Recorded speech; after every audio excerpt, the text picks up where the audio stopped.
April really put me through the ringer. I mean, this was one of the most emotionally charged and felt like I was on a whole roller coaster for the entire month. And in this video, we're gonna go over it in complete entirety, what happened, and what changes I need to make moving forward for May. So hopefully I could have a little bit of a better month. We should probably start by capping off with the results. Now, if you're new here to this channel, then you may or not known, I went into April with 2 funded accounts with Apex and ended up losing both of them. However, on the first funded account, we were about $2,200 in profit on the first funded account before blowing it all in the last week. Now, I traded both of the funded accounts separately, so I would take my trades on one account, call it a day there, and then load up the other one. But I quickly learned that I probably should have just copy traded it, because rushing bad trades is not a fun game to play. And that's what I did on the second account mainly. That's why it was like almost always in drawdown. I think the biggest lesson that I learned here was that I'm probably going to copy trade funded accounts in 2s just to give myself a little bit more peace, and also 3 trades maximum per account. Now, we're gonna go to the report because we really need to dive into like the statistics on the month, and let's go to April 2026. Just what our equity curve looked like, and I have 3 funded accounts here, but let me just remove this one. So the equity curve, as you can see, we got out to peak about 80, or this was with both of the accounts, but one of them got to a peak out of about 5,200, and then pretty much after that peak we just started to trend downward. Our overall statistics was we had about a 49 win percent with about a 1 to 3, which isn't good. And I don't know why I can never get this number to correlate with a positive expectancy. However, that's something that I'm going to be looking into deeply this weekend, as I feel like I need to completely restructure my trading. Honestly, to be honest with you guys, I feel very, very defeated, and it just sucks. I feel very defeated, and you know, given the fact that I set myself to, it's not even high expectations, man. It's just I didn't trade well this month at all. I'm lying. I did trade well. If you look at the stats, I traded very well in the first 2 weeks. Didn't have a good week in the third week, and then I pretty much lost it all here. I'm very confused on where I need to go next, and I probably will be taking this weekend to figure it out before next trading week. But my head is very heavy right now. My whole goal on this journey was to document everything about it, and just be real and authentic, because I feel like a lot of the times, you know, a lot of traders aren't, and they just post the payouts. They just post, you know, they'll have days where they lose, but you know, they never really tell you how much they spend in prop firms. They'll never really show you the moments where they had a bad week and how it made them feel absolutely like shit. And hopefully this is something I could look back on later and be like, this is okay. As far as our total net profit, our goal is to get this to 73,000, or no, sorry, our goal was to get this to $73,000 in payouts. So with $73,000 in payouts, and let's say maximum expenses 10,000, our goal is to get this to 63,000, and this number is at negative 863.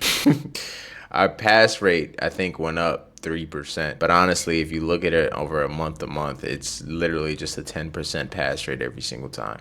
I'm not a fan of that, honestly. I need to get this, or I was looking to get this into the 30%, but I think maybe trading this aggressively and trading prop firms aggressively is what's causing me to have a lower pass rate.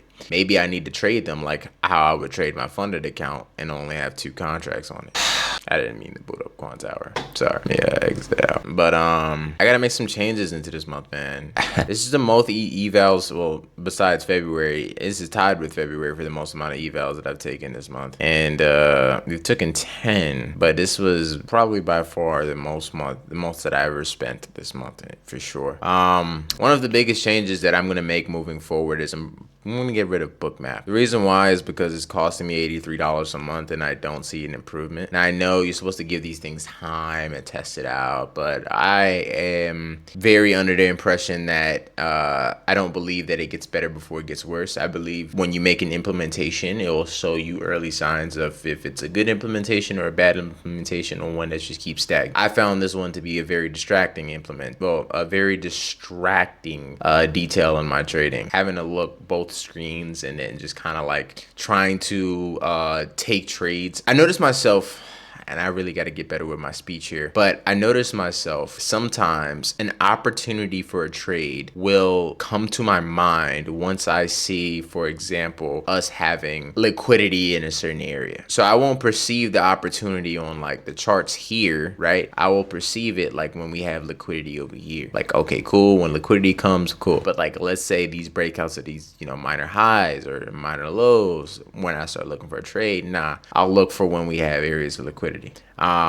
And I think I made this change early into April. I don't know exactly when. I'll have to take a look, of course. But I think I'm just going to try a month without it. Today's May 8th, so I'm going to take it off my screen starting next week and just see how it affects my trading. Ultimately, if I see my pass rate starts to go up and I see, not even my pass rate, if I see my expectancy start to go up, then it's probably a good thing. Another thing I got to get really good at is journaling my trades. And yeah, I got to get better at journaling my trades. Not like writing notes and stuff like that, but just keeping track of them in the database. So I built my own journal to do this. I just don't use it as often as I should.